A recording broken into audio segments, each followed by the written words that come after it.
Si vous ressentez de la déception, j'ai envie de partager avec vous quelques réflexions sur ce sujet, parce que je vois passer de ci, de là, des posts de personnes qui sont déçues de ce qui se passe, par exemple dans le monde du développement personnel, qui sont déçues de ce qui se passe dans la société, qui sont déçues de ce qui se passe dans les rapports humains.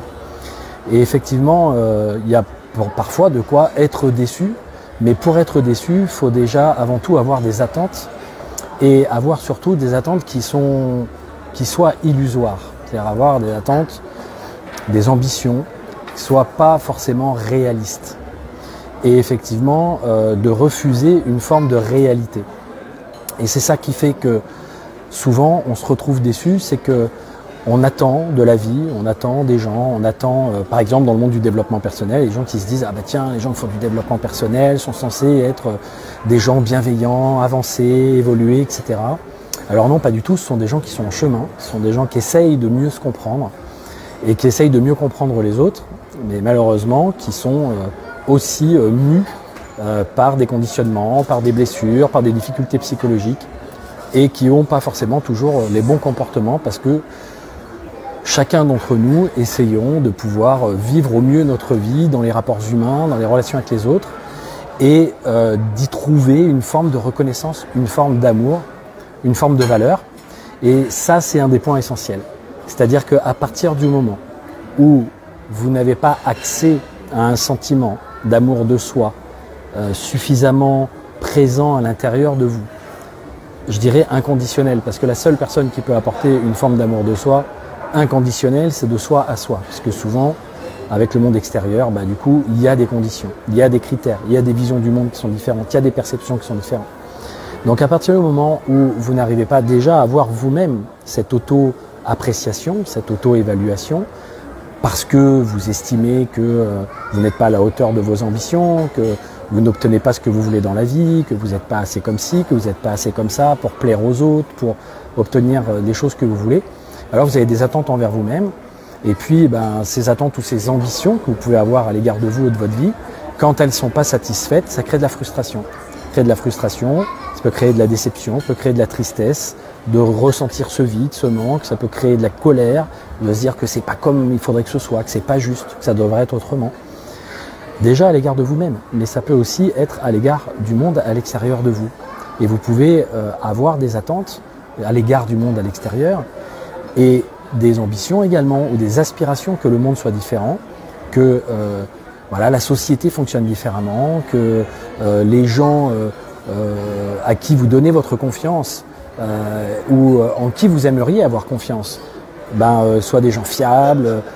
Et là je reviens sur cette idée du développement personnel, parce que je vois beaucoup de gens qui tombent des nues, en fait, qui se disent « Ah, le développement personnel, finalement, c'est des choses qui existent déjà, qui ont déjà été dites, qui viennent de la philosophie, qui ont été dites dans la psychologie. » Et puis en même temps, parfois il y a des promesses illusoires, il y a des fausses promesses, et puis parfois il y a des injonctions, une dictature de la pensée. Toutes ces choses-là, en fait, elles ont toujours existé. Elles sont là, elles ont toujours été là. Et peut-être que jusqu'à présent vous ne les aviez pas vues, ou vous ne vouliez pas les voir, et que finalement, résultat des courses, quand vous découvrez cette réalité, vous êtes déçu par rapport au fantasme ou par rapport à l'ignorance que vous aviez sur ces choses. En fait, le développement personnel, ou le développement interpersonnel, ou la spiritualité, toutes ces choses sont combinées les unes avec les autres, elles se tiennent les unes avec les autres. Il y a différents types d'approches, différents types de philosophies. Parfois, il y a le besoin ou le désir d'utiliser ces méthodes pour améliorer sa vie, pour changer les résultats dans sa vie. Et ça peut être une des motivations. Parfois, ça peut être pour juste changer des choses à l'intérieur de soi, dans sa façon de voir le monde, dans ses ressentis. Tout ça, ça passe par de la connaissance, une meilleure connaissance de soi, des fonctionnements humains, du fonctionnement relationnel avec les autres, des fonctionnements du monde. Mais on ne peut pas avoir cette connaissance sans l'expérience. C'est très difficile de pouvoir capter toutes ces choses, de pouvoir les ressentir de façon juste sans les avoir comprises.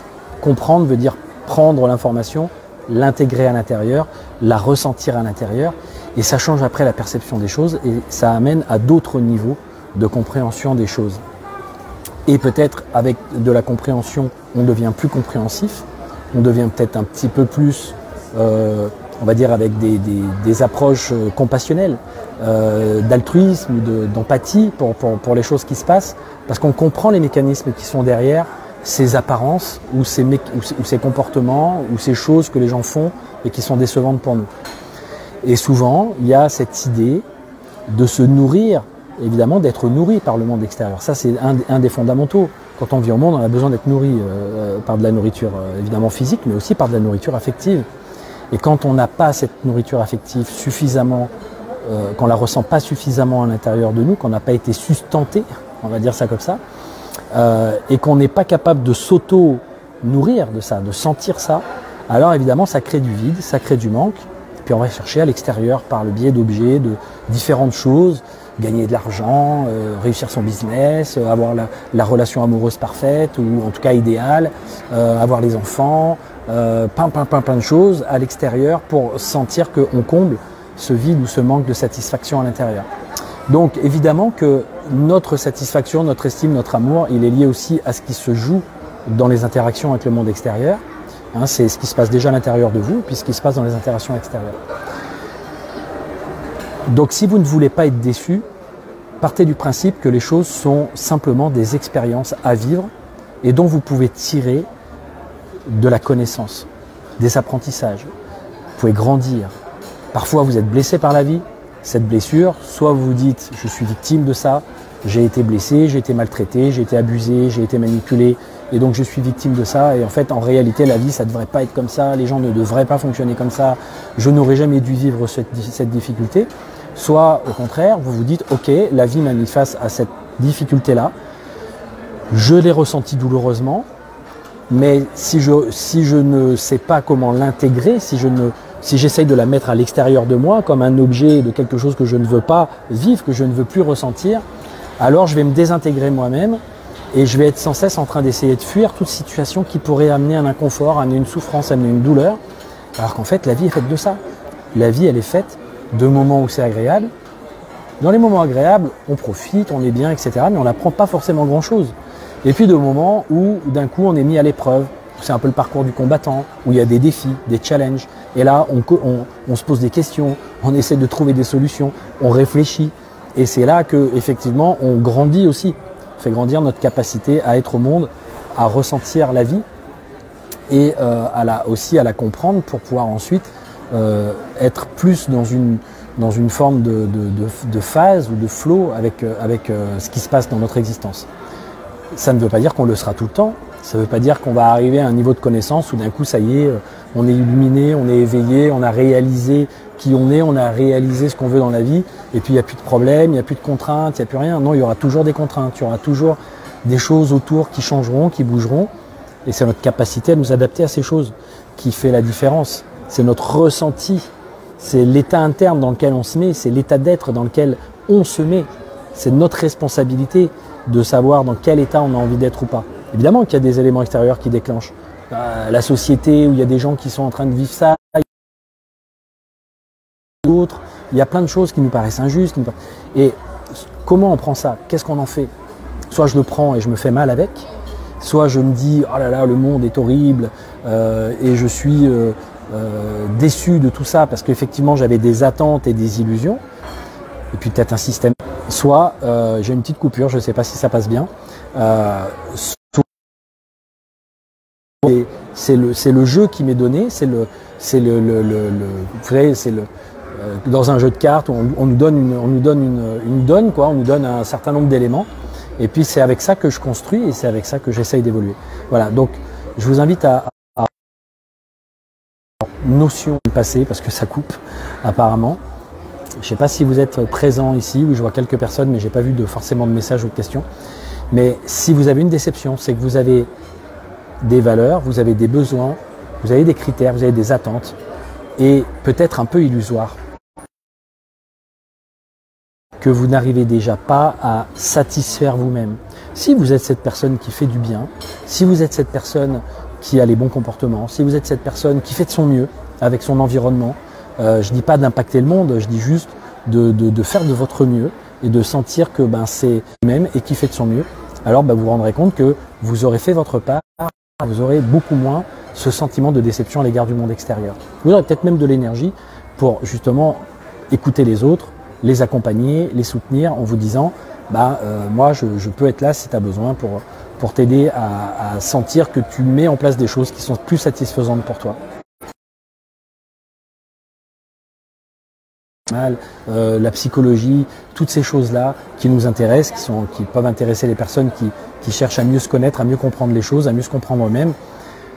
C'est plein de paramètres à prendre en considération. Il y a beaucoup de nuances, il y a beaucoup dans le développement personnel ou spirituel ou autre, aborder ces choses-là. Et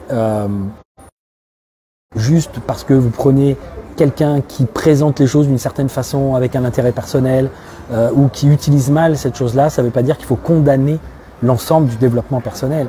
C'est juste quelle est la pratique de cette personne, qu'est-ce qu'elle fait de ce qu'elle apprend ou fait dans sa vie au quotidien. Et on n'est pas toujours tous cohérents, on n'est pas toujours tous alignés.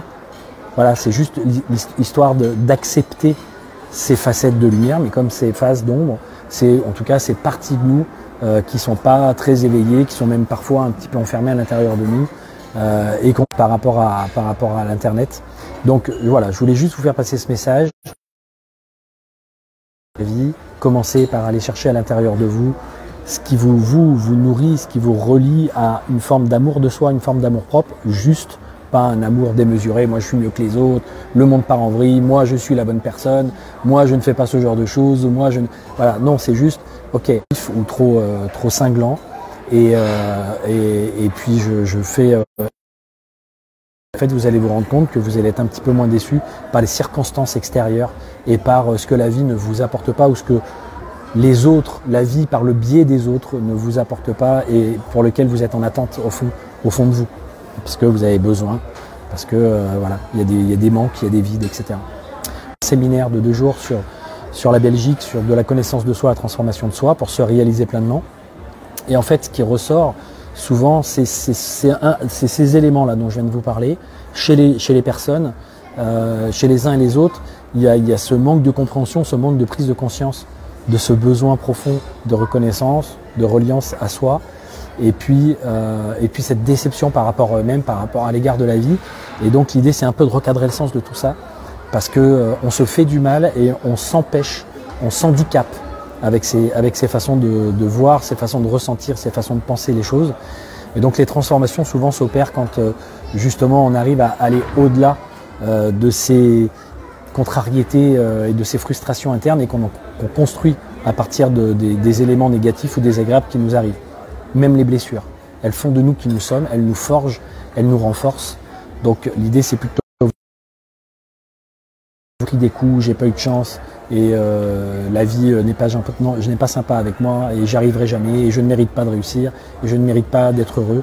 Non, c'est sortir de cette posture de victimisation pour aller vers une posture de responsabilité, de prise d'autonomie, d'interrelation